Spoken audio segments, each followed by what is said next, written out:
शांति।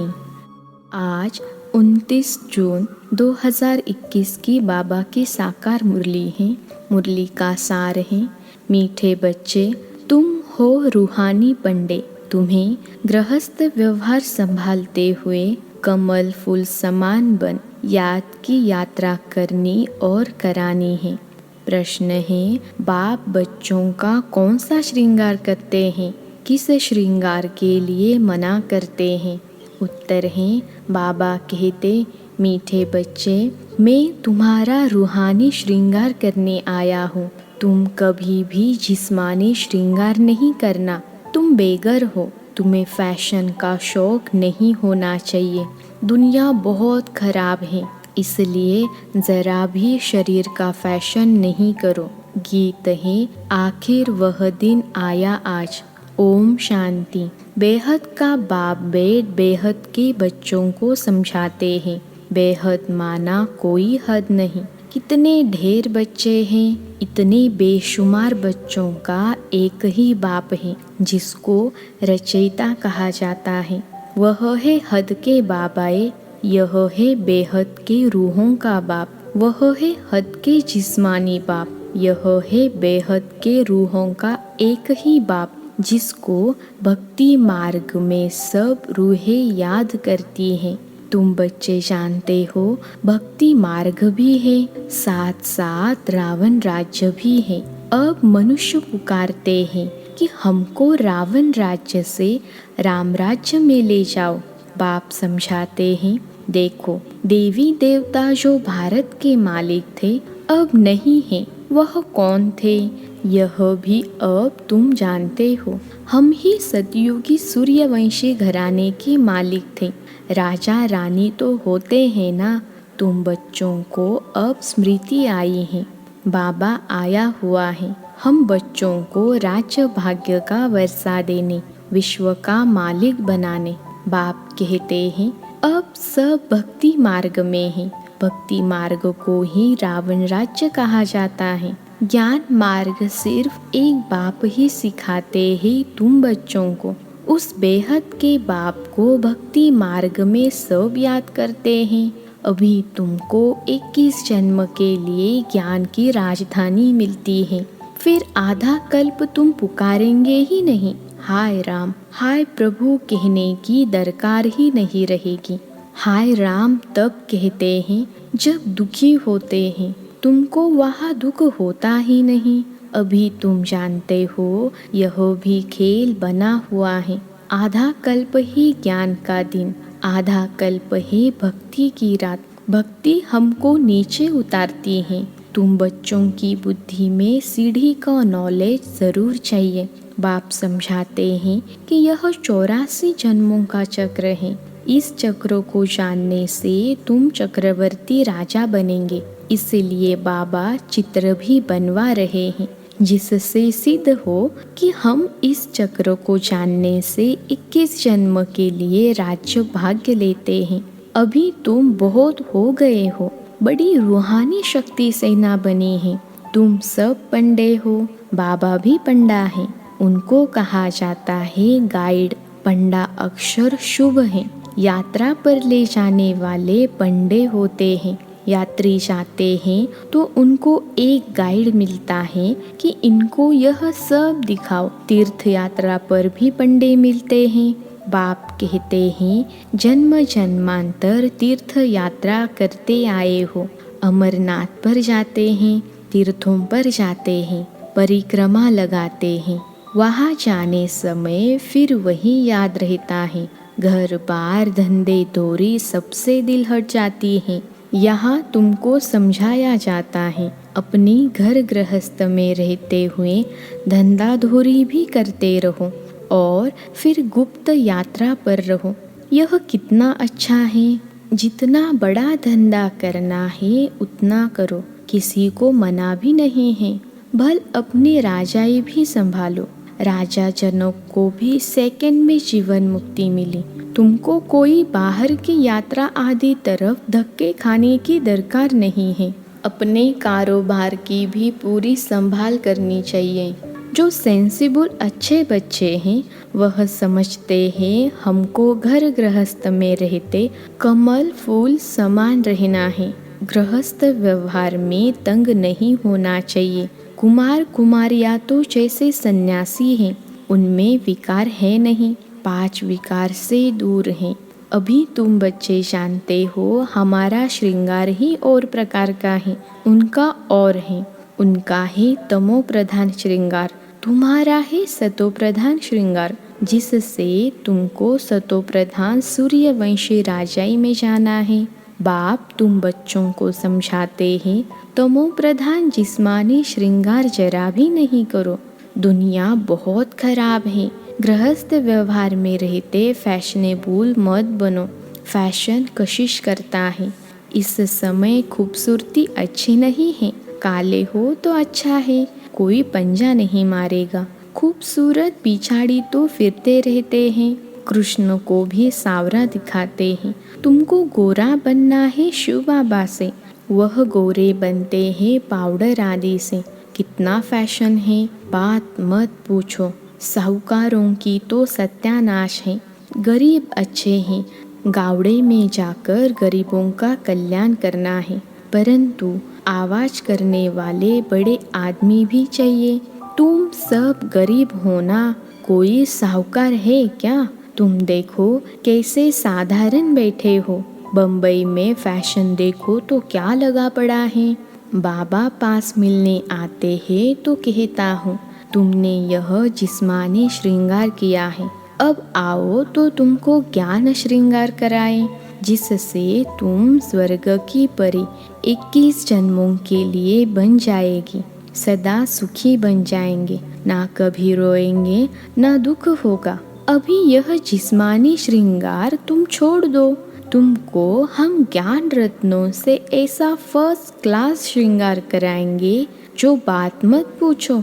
अगर मेरी मत पर चलेंगे तो तुमको पटरानी बनाऊंगा। यह तो अच्छा है ना। तुम सब भारतवासियों को इस तमो प्रधान आसुरी दुनिया नर्क से भगाए स्वर्ग की महारानी बनाता हूँ। तुम बच्चे समझते हो आज हम सफ़ेद पोश में हैं, दूसरे जन्म में स्वर्ग में सोने के चम्मच से दूध पिएंगे। यह तो बहुत अच्छी दुनिया है, स्वर्ग तो स्वर्ग है, बात मत पूछो।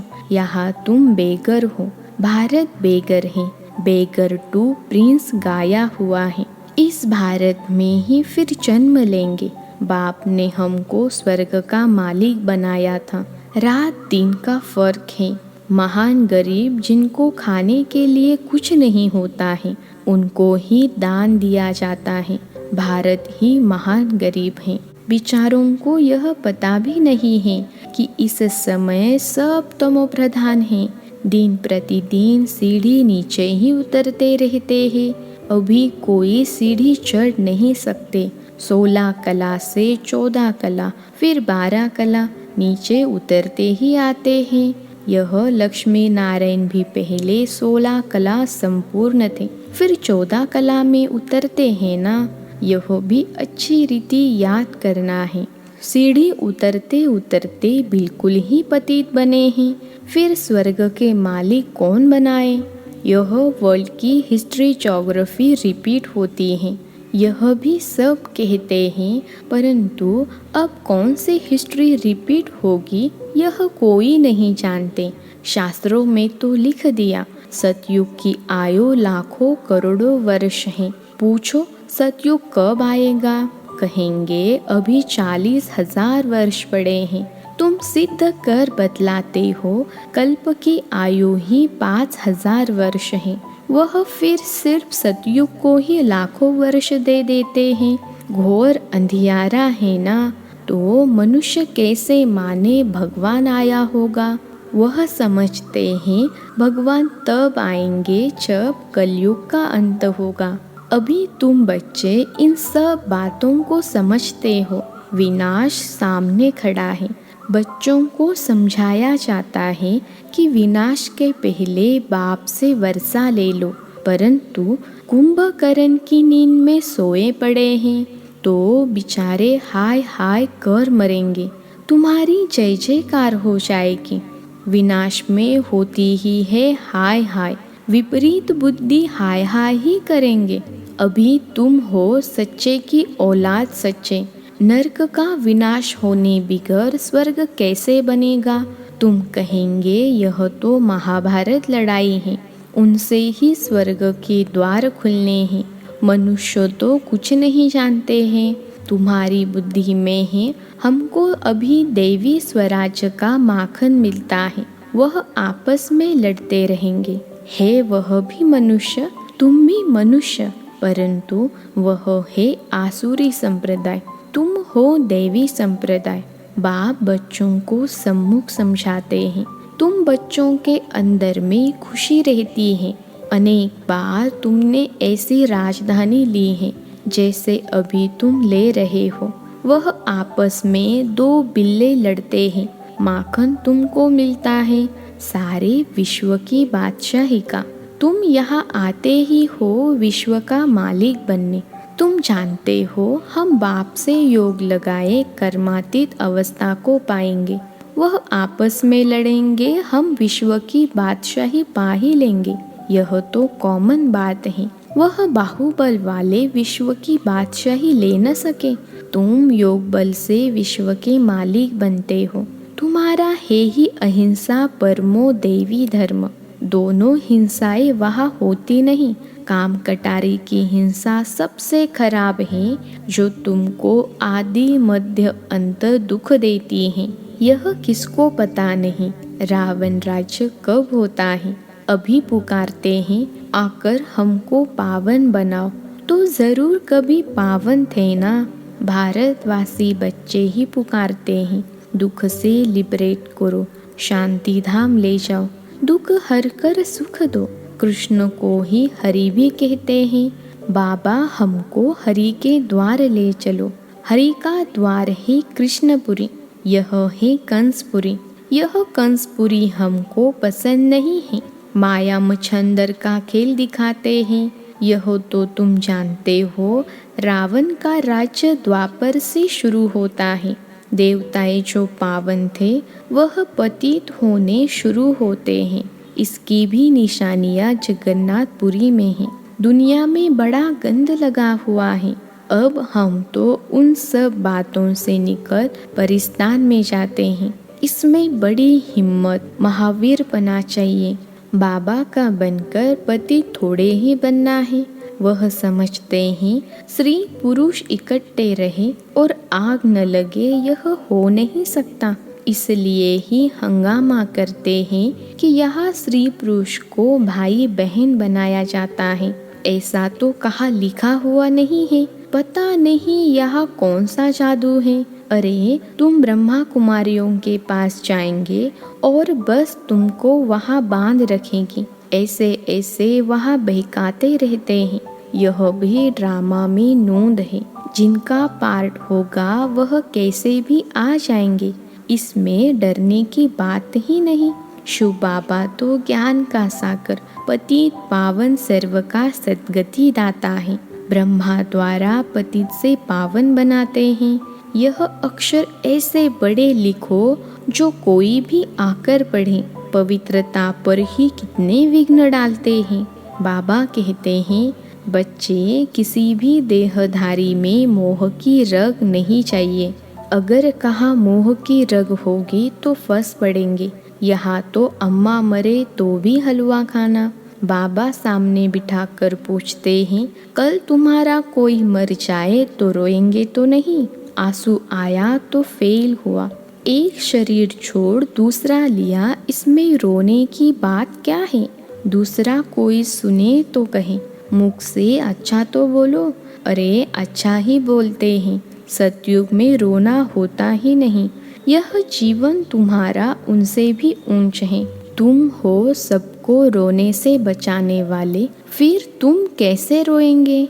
हमको पतियों का पति मिला जो हमको स्वर्ग में ले जाते हैं, फिर नरक में गिराने वाले लिए हम क्यों रोए? बाबा कितनी मीठी मीठी बातें सुनाते हैं वर्षा लेने के लिए। इस समय भारत का कितना अकल्याण हुआ पड़ा है। बाप आकर कल्याण करते हैं। भारत को मगध देश कहते हैं।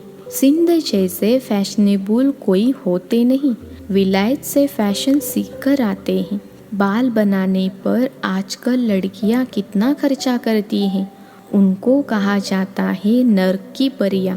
बाप तुमको स्वर्ग की परियां बनाते हैं।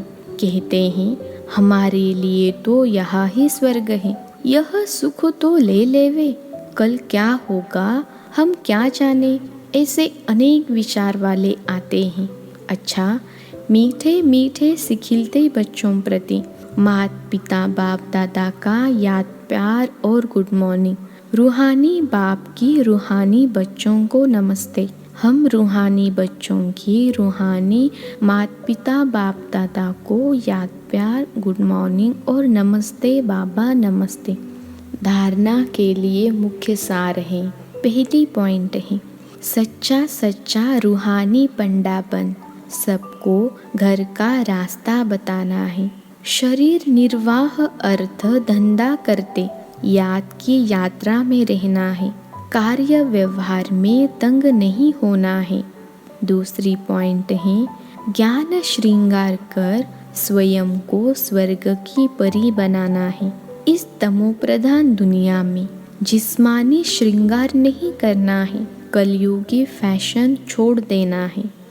आज का वरदान है न्यारे और प्यारेपन की योग्यता द्वारा लगाव मुक्त बनने वाले सहज योगी भव। न्यारे और प्यारेपन की योग्यता द्वारा लगाव मुक्त बनने वाले सहज योगी भव। विश्लेषण है सहज योगी जीवन का अनुभव करने के लिए ज्ञान सहित न्यारे बनो। सिर्फ बाहर से न्यारा नहीं बनना, लेकिन मन का लगाव न हो। जितना जो न्यारा बनता उतना प्यारा अवश्य बन जाता है। न्यारी अवस्था प्यारी लगती है। जो बाहर के लगाव से न्यारे नहीं, वह प्यारे बनने के बजाय परेशान होते हैं। इसलिए सहज योगी अर्थात न्यारे और प्यारेपन की योग्यता वाले, सर्व लगावों से मुक्त। आज का स्लोगन है स्व पुरुषार्थ और सेवा के बैलेंस द्वारा बंधन संबंध में बदल जाएगा। स्व पुरुषार्थ और सेवा के बैलेंस द्वारा बंधन संबंध में बदल जाएगा। अच्छा, ओम शांति।